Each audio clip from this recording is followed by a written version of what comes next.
Bismillahirrahmanirrahim. Assalamualaikum warahmatullahi wabarakatuh. Perkenalkan, nama saya Lutfiana Fifah dengan NIM akhir 086 kelas 4C Akuntansi Syariah. Di sini saya akan mempresentasikan hasil tugas dari mata kuliah Sistem Informasi Akuntansi yang berjudul Just in Time. Nah, untuk itu mari kita langsung saja ya. Sebelum masuk ke penjelasan, ada beberapa yang akan kita bahas ke depan.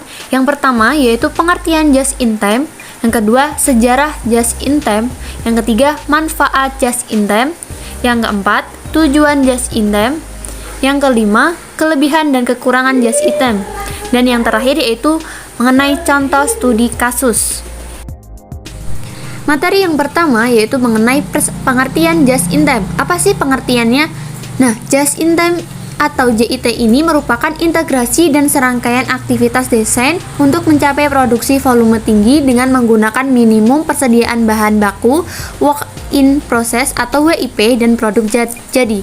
Ini menurut Resnani Ginting tahun 2007 halaman 231.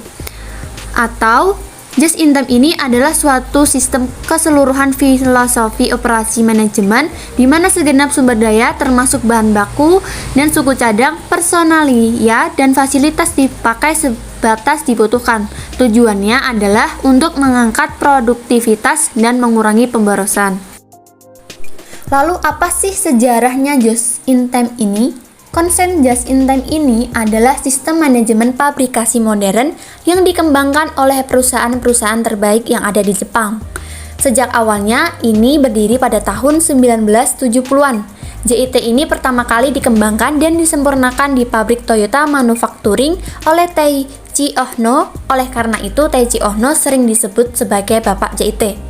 Konsep JIT ini berprinsip hanya memproduksi jenis-jenis barang yang diminta atau what sejumlah yang diperlukan, atau how much dan pada saat dibutuhkan atau when oleh konsumen.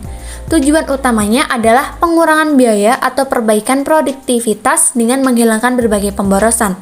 Pengembangan yang sangat penting dalam perencanaan dan pengendalian operasional saat ini adalah JIT manufacturing yang kadang disebut sebagai produk tanpa persediaan.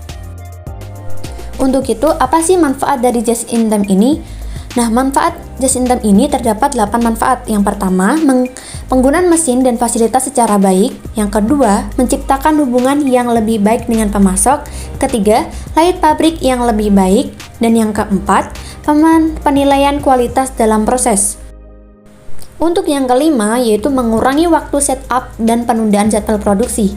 Yang keenam, mengurangi lead time. Yang ketujuh, pengendalian kualitas dan proses. Dan yang terakhir, yaitu nomor 8, mengurangi ruangan atau gudang untuk tempat penyimpanan. Itulah manfaat dari just in time. Nah, untuk materi selanjutnya, yaitu apa sih tujuan dari just in time ini? Tujuan just in time ini terdapat 7 tujuannya, yaitu yang pertama, zero defects atau tidak ada barang yang rusak. Kedua, zero setup time atau tidak ada waktu setup. Zero yang ketiga, zero load excesses atau tidak ada kelebihan load. Yang keempat, zero handling atau tidak ada yang penanganan. Yang kelima, zero cases atau tidak ada antrian. Yang keenam, zero breakdowns atau tidak ada kerusakan mesin. Dan yang terakhir, yaitu tujuannya zero lead time atau tidak ada lead time. Itulah tujuan dari just in time. Untuk mencapai tujuan tersebut, ada beberapa hal yang harus diperhatikan dalam penerapan just in time ini. Di antaranya adalah yang pertama, aliran material yang lancar atau sederhana pola aliran material. Untuk itu dibutuhkan pengaturan total pada lini produksi. Ini juga membutuhkan akses langsung dari bagian penerimaan dan pengiriman. Tujuannya adalah untuk mendapatkan aliran material yang tidak terputus dari bagian penerimaan dan kemudian antar tiap tingkat produksi yang saling berhubungan secara langsung sampai pada bagian pengiriman. Yang kedua, yaitu pengurangan waktu setup atau sesuai dengan JIT, terdapat beberapa bagian produksi di crate yang memiliki waktu setup mesin yang kadang-kadang membutuhkan waktu beberapa jam. Ini membuat ukuran batch dapat dikurangi menjadi jumlah yang sangat kecil yang mengizinkan perusahaan menjadi sangat fleksibel dan responsif dalam menghadapi perubahan permintaan konsumen. Yang ketiga, yaitu pengurangan lead time vendor atau sebagai pengganti dari pengiriman yang sangat besar dari komponen-komponen yang harus dibeli setiap 2/3 bulan. Dengan sistem JIT ini ingin menerima komponen tepat pada saat operasi produksi membutuhkan. Nah, untuk yang keempat, yaitu komponen zero defects atau sistem JIT tidak dapat mentolerir komponen yang cacat, baik itu yang diproduksi maupun yang dibeli. Untuk komponen yang diproduksi, teknis kontrol statistik harus digunakan untuk menjamin bahwa semua proses sedang memproses komponen dalam toleransi setiap waktu. Dan yang terakhir, yaitu kontrol lantai produksi yang disiplin. Dalam sistem pengawasan lantai produksi tradisional, menekankan diberikan pada utilitas mesin, waktu produksi yang panjang yang dapat mengurangi biaya setup dan juga pengurangan waktu pekerja. Untuk itu, order produksi dikeluarkan dengan memperhatikan faktor dalam JIT. Selanjutnya yaitu mengenai kelebihan dan kekurangan just in time. Nah, untuk keuntungan just in time ini ada beberapa keuntungannya. Yang pertama yaitu seluruh sistem yang ada dalam perusahaan dapat berjalan lebih efisien. Yang kedua, pabrik mengeluarkan biaya yang lebih sedikit untuk memperkerjakan para stafnya. Yang ketiga, barang produksi tidak harus selalu dicek, disimpan atau diretur kembali. Yang keempat, kertas kerja dapat lebih simpel. Yang terakhir yaitu nomor 5, penghematan yang telah dilakukan dapat digunakan untuk mendapat profit yang lebih tinggi, misalnya dengan mengadakan promosi tambahan. Untuk kekurangan just in time ini, ada satu kelemahan sistem just in time adalah tingkatan order ditentukan oleh data permintaan historis. Jika permintaan naik melebihi dari rata-rata perencanaan historis, maka inventory akan habis dan akan mempengaruhi tingkat pelayanan konsumen. Secara umumnya, produksi diartikan sebagai pemprosesan atau pengolahan bahan baku menjadi produk jadi. Produksi adalah suatu proses pengubah input menjadi output sehingga nilai barang tersebut bertambah. Input dapat berupa berdiri dari barang atau jasa yang digunakan dalam proses produksi, dan output adalah barang atau jasa yang dihasilkan dari suatu proses produksi. Ini menurut Sri Adiningsih tahun 1999, halaman 3-4. Untuk materi yang terakhir yaitu contoh kasus just in time ini, yaitu PT Astra Honda Motor telah menggunakan JIT untuk operasi perusahaan sejak tahun 1980. Bayangkan jika perusahaan otomotif besar seperti PT AHM yang memiliki biaya produksi yang tinggi, daerah pemasaran yang luas, dan konsumen yang banyak tidak menggunakan sistem JIT, maka akan terjadi banyak pemborosan.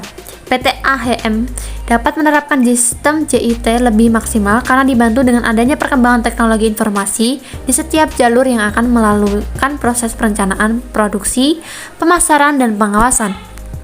Sasaran implementasi JIT yang dilakukan PT AHM yaitu yang pertama, persediaan, di mana sasaran utama dalam penerapan sistem JIT adalah untuk meminimalisasi persediaan. Dengan adanya persediaan, maka akan dibutuhkannya pengeluaran berupa biaya penyimpanan. PT AHM ini telah berhasil untuk meminimalisasi persediaan yang dimiliki.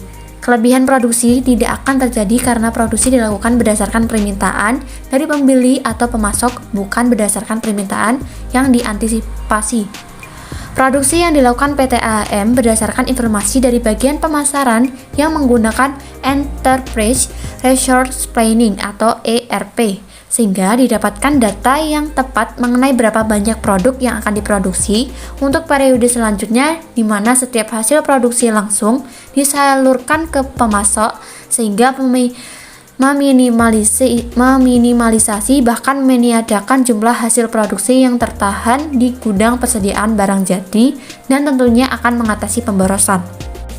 Untuk yang kedua yaitu waktu siklus. PT AHM berhasil memangkas pemprosesan menjadi lebih efisien. Karena proses produksi dilakukan dalam satu lot, PT AHM memproduksi 1 unit motor dalam waktu 13 menit. Produksi dilakukan dengan mesin sehingga tenaga manusia dialihkan untuk mengawasi dan menganalisis jalannya produksi. Sistem JIT ini telah memangkas waktu tunggu dan membuat setiap aliran produk menjadi lebih efisien. Waktu menunggu terjadi akibat pengaruh kecepatan produksi yang ditentukan, misalnya kuota produksi suatu mesin. Yang ketiga yaitu perbaikan yang berkesinambungan. PT AHP bisa berkembang dengan pesat karena adanya perbaikan yang berkesinambungan. Kinerja operasional diukur di tiap-tiap bagian dengan mengaplikasikan bisnis intelijen. Support dari Cognos, pengambilan keputusan atas laporan perkembangan yang berasal dari database akan lebih mudah karena telah terintegrasi dengan sistem yang dimiliki para pengambil keputusan.